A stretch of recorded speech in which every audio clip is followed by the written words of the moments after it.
Cerita tentang seorang alim besar dari tanah Madura, yang namanya harum hingga pelosok Nusantara. Dialah Kiai Haji Kholil Bangkalan, ulama karismatik yang menjadi rujukan para kiai besar di masa perjuangan bangsa ini. Beliau bukan sekadar guru, tapi cahaya penuntun yang menyalakan api ilmu di hati ribuan santri.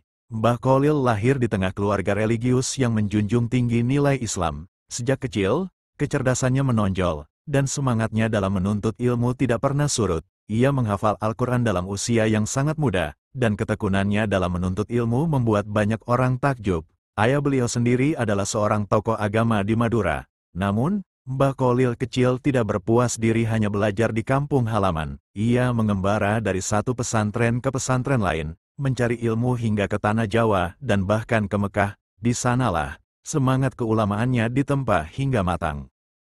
Di Mekah, Mbah Kholil berguru kepada para ulama besar, termasuk Syekh Nawawi Al-Bantani dan Syekh Ahmad Khatib Al-Minangkabawi. Dua tokoh ini adalah mahaguru ulama Nusantara yang ilmunya mengakar dalam. Dari merekalah Mbah Kholil menyerap ilmu tafsir, fikih, tasawuf, hingga balagah. Ketika kembali ke tanah air, beliau membawa bukan hanya kitab-kitab, tapi juga ruh ilmu yang menyala dalam dadanya. Ia menetap di Bangkalan, Madura, dan mendirikan pesantren yang kelak menjadi pusat ilmu Islam terkemuka. Di sana, santri berdatangan dari berbagai pelosok Nusantara. Pesantrennya tak sekadar tempat belajar, tapi pusat pembentukan karakter. Beliau mengajarkan akhlak, disiplin, serta nilai perjuangan. Banyak tokoh besar seperti Kiai Haji Hashim Asy'ari, pendiri NU, pernah nyantri kepada Mbah Kholil. Ini menjadi bukti betapa besarnya pengaruh beliau terhadap peta keulamaan Indonesia.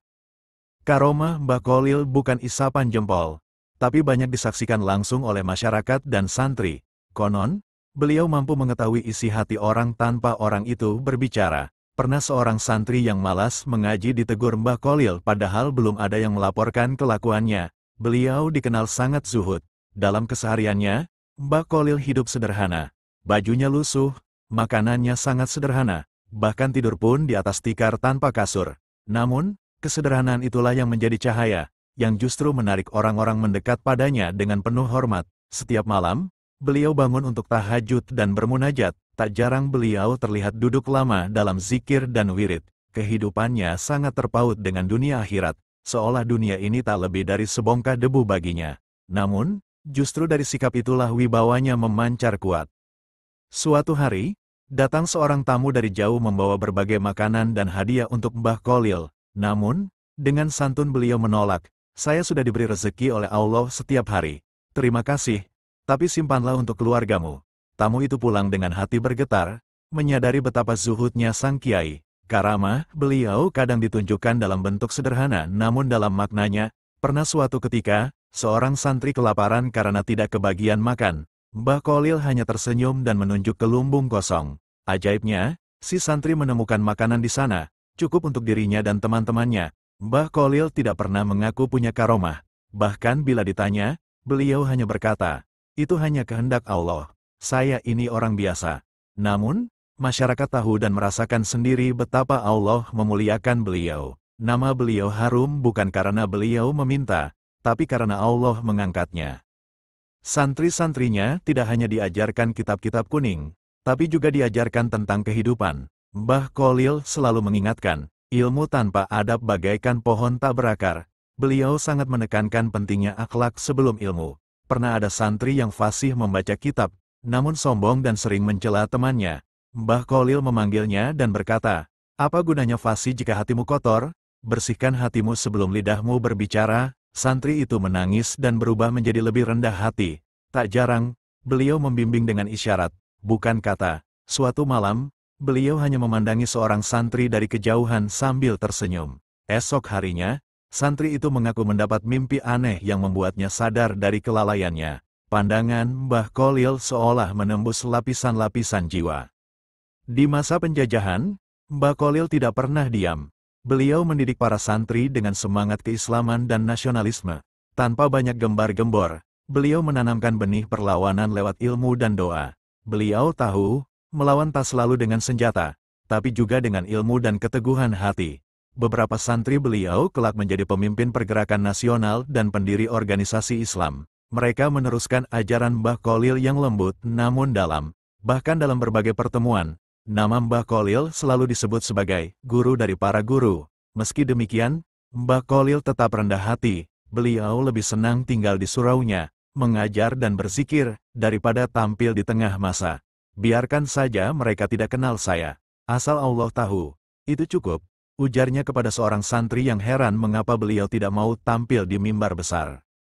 Hubungan beliau dengan masyarakat sangat erat. Tiap ada yang sakit, beliau datangi. Bila ada yang kelaparan, beliau bantu sebisanya. Pernah suatu waktu, seorang janda tua menangis karena tak punya beras. Mbah Kholil mengantar sendiri sekarung beras ke rumahnya. Tanpa diketahui siapapun, beliau selalu mengatakan, ulama bukan hanya mengajar, tapi mengayomi. Kalau rakyatmu lapar, kau harus ikut merasa lapar. Kata-kata itu terpatri di hati santri-santrinya dan menjadi prinsip hidup mereka dalam membimbing umat. Kepedulian beliau tidak hanya pada manusia, tapi juga pada hewan dan lingkungan. Beliau menanam banyak pohon di sekitar pesantren dan melarang menebangnya sembarangan. Pohon itu zikirnya lebih banyak dari kita, ujarnya sambil tersenyum ketika ditanya alasannya. Mbah Kholil memiliki jadwal mengajar yang padat, namun beliau tetap konsisten dalam ibadah malam. Waktu tahajud adalah waktu paling intim antara dirinya dan Allah.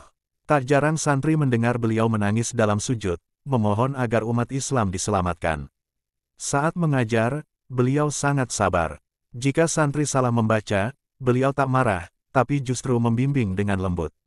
Ilmu bukan untuk pamer, tapi untuk menyelamatkan, kata beliau suatu hari saat mengajar kitab Ihya Ulumuddin. Beliau juga sangat menghormati ulama lain. Jika ada tamu dari kalangan alim, beliau sambut dengan hormat, bahkan mencuci tangan mereka sendiri. Mereka adalah tamu Allah, dan aku adalah pelayan mereka, ucapnya dengan penuh kerendahan hati. Di masa tuanya, Mbah Kholil tidak pernah mengurangi aktivitas mengajarnya. Walau tubuhnya sudah mulai lemah, beliau tetap hadir mengajar santri dengan semangat yang tak berubah.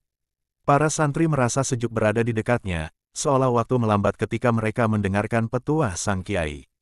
Pernah suatu hari hujan deras turun, halaman pesantren becek dan berlumpur. Para santri khawatir beliau tidak akan datang ke pengajian malam.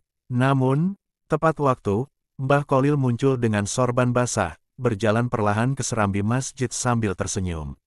Air hujan ini bagian dari rahmat Allah, ucapnya ringan. Keteladanan beliau menjadi pelajaran tak tertulis. Santri melihat bukan hanya ucapan, tetapi laku hidup yang konsisten dengan ilmu yang diajarkan. Inilah yang membuat pesantrennya bukan sekadar tempat belajar, melainkan tempat membentuk jiwa yang kokoh dalam menghadapi dunia dan akhirat. Nama Mbah Kholil sampai ke telinga pejabat Hindia Belanda. Beberapa kali utusan pemerintahan kolonial mendatanginya untuk mengajaknya bekerja sama atau setidaknya bersikap netral. Namun, dengan santun beliau menolak dan berkata, "Saya hanya melayani Allah dan umat, bukan penjajah." Penolakan itu tidak membuat beliau takut. Bahkan, semakin banyak masyarakat datang kepadanya untuk meminta nasihat dan doa. Beliau tidak pernah menyerukan pemberontakan secara frontal, tetapi membangun kesadaran dan keberanian lewat ilmu dan akhlak yang tinggi. Karena sikapnya yang tegas namun lembut, banyak pemuda yang semula takut melawan penjajah, akhirnya berani berdiri. Mereka belajar dari teladan beliau bahwa keberanian bukan hanya soal fisik, tetapi juga keyakinan dan keikhlasan dalam memperjuangkan kebenaran. Salah satu kisah terkenal adalah saat Mbah Kholil memberikan tongkat kepada Kiai Haji Hashim Asy'ari. Tongkat itu bukan sekadar hadiah, tetapi isyarat bahwa kelak Kiai Haji Hashim Asy'ari akan memimpin umat. Dan benar saja, Kiai Haji Hashim kemudian menjadi tokoh besar pendiri Nahdlatul Ulama. Ini bukan tongkat biasa, ujar Mbah Kholil, ini amanah. Betapa banyak santri yang menerima isyarat dari beliau dalam bentuk benda, mimpi, atau sekadar pandangan mata yang dalam. Semua itu menjadi bagian dari metode pendidikan ruhani yang tak tertulis. Karena kedalaman spiritual dan karomahnya, santri-santri beliau tersebar ke seluruh penjuru Indonesia. Mereka membawa ajaran akhlak, tawadu, ilmu, dan cinta tanah air yang telah ditanamkan oleh Mbah Kholil selama bertahun-tahun dengan penuh kesabaran. Mbah Kholil tidak pernah menulis kitab tebal seperti ulama lainnya. Namun, ajaran dan petuah beliau tetap hidup dalam ingatan para muridnya. Tulisan bisa hilang dimakan zaman, tapi hati yang penuh iman akan menulis kebenaran di langit. Begitu beliau pernah berkata, ilmu beliau menetes perlahan dalam setiap majelis. sering kali lewat kisah-kisah atau isyarat yang penuh makna.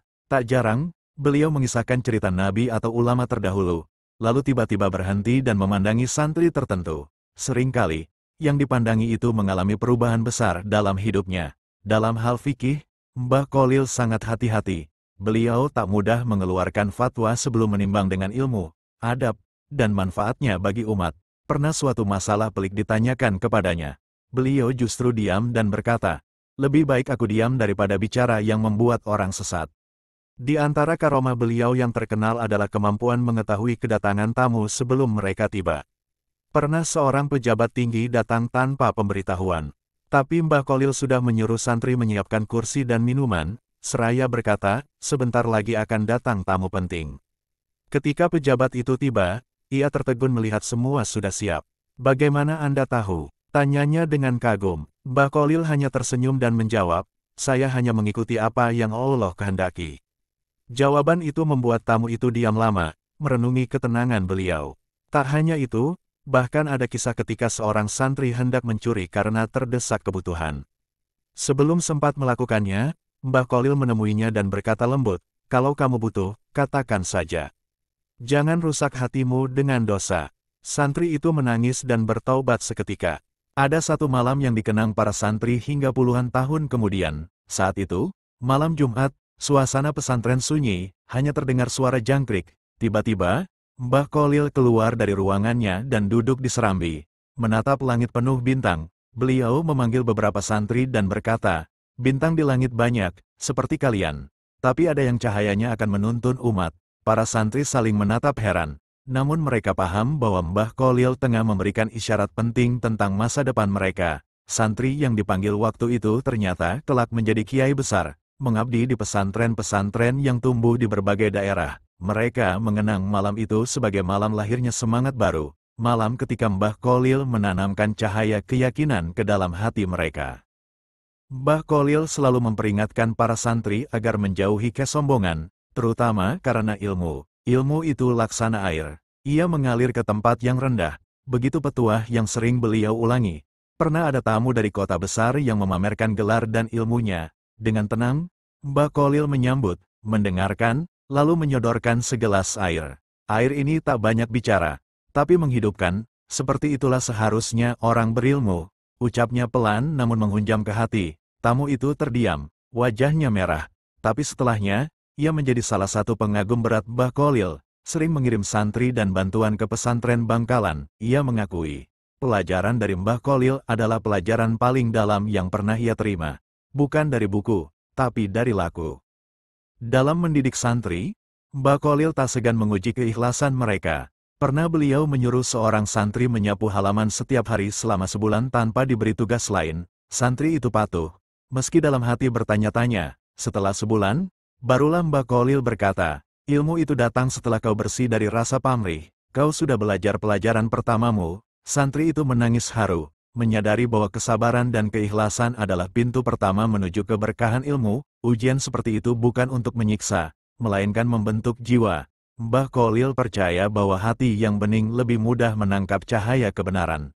Maka, beliau mendidik bukan hanya kepala, tapi juga hati dan jiwa setiap muridnya. Kisah lain yang menggetarkan adalah saat seorang ulama dari luar pulau datang untuk menantang beliau berdebat. Ia merasa memiliki ilmu tinggi dan ingin menguji Mbah Kholil. Namun, begitu bertemu, suasananya berubah. Mbah Kholil hanya menatapnya dan mengucapkan satu ayat pendek dari Al-Quran. Ulama itu tiba-tiba gemetar, lalu menangis terseduh di hadapan beliau. Ia berkata, "Saya datang dengan kesombongan, tapi disambut dengan cahaya. Saya kalah sebelum bicara." Kisah itu menyebar cepat di kalangan ulama, menambah kemasyhuran Mbah Kholil, tapi beliau tak pernah menanggapi dengan bangga. Yang menggetarkan bukan saya, tapi firman Allah. Saya hanya menyampaikan. Jawabnya saat santri bertanya tentang peristiwa itu. Hari-hari di pesantren Bangkalan dipenuhi suasana ilmu, adab, dan ketenangan. Tak pernah terdengar suara keras, apalagi marah. Mbah Kholil memimpin dengan kelembutan, tapi semua menghormatinya dengan penuh khidmat. Bahkan hewan-hewan di sekitar pesantren seakan tahu adab. Ayam dan kambing tidak pernah masuk ke ruang pengajian, seolah mereka pun tahu tempat suci itu. Kalau manusia punya hati, hewan pun punya rasa, ucap Mbah Kholil suatu ketika. pesantren itu tak hanya mencetak santri, tapi juga mencetak peradaban. Banyak tokoh masyarakat yang belajar hidup dari situ. Bukan hanya melalui kitab, tapi melalui tatapan, tindakan, dan suasana yang diciptakan oleh ketulusan dan karomah Mbah Kholil. Menjelang wafat, Mbah Kholil sempat memanggil salah satu santri senior yang kelak menjadi penerusnya. Beliau memegang tangan santri itu erat dan berkata, "Jaga amanah ini, jangan cari dunia. Bimbing umat dengan hati." Kemudian beliau menatap langit, dan berucap pelan, "La ilaha illallah, Muhammadur Rasulullah." Itulah kalimat terakhir yang keluar dari lisannya, sebelum ruhnya yang suci dipanggil oleh sang pemilik jiwa. Kabar wafatnya Mbah Kholil menyebar cepat ke seluruh penjuru. Ribuan orang dari berbagai daerah datang ke Bangkalan. Ulama, santri, petani, pedagang, hingga bangsawan, semua menangis dalam duka. Seakan cahaya besar baru saja padam dari bumi. Namun sinarnya tetap tinggal di hati umat. Warisan terbesar Mbah Kholil bukanlah bangunan, bukan pula kitab, tapi manusia-manusia yang ia bentuk dengan keteladanan. Para santri menyebar ke seluruh penjuru negeri, membawa ajaran beliau dengan hati yang lapang dan niat yang lurus. Kiai Haji Hashim Asy'ari, Kiai Haji Wahab Hasbullah, dan banyak ulama besar lainnya, menyebut nama Mbah Kholil sebagai guru utama yang membentuk karakter mereka. Tanpa Mbah Kholil, mungkin kita tak tahu cara mencintai ilmu dengan adab, begitu mereka katakan. Dan hingga kini, nama beliau disebut dalam doa ribuan santri setiap malam. Cerita tentang kelembutan, karomah, dan kesahajaan beliau terus diceritakan dari satu generasi ke generasi berikutnya. Mbah Kholil telah tiada, tapi cahayanya tak pernah padam.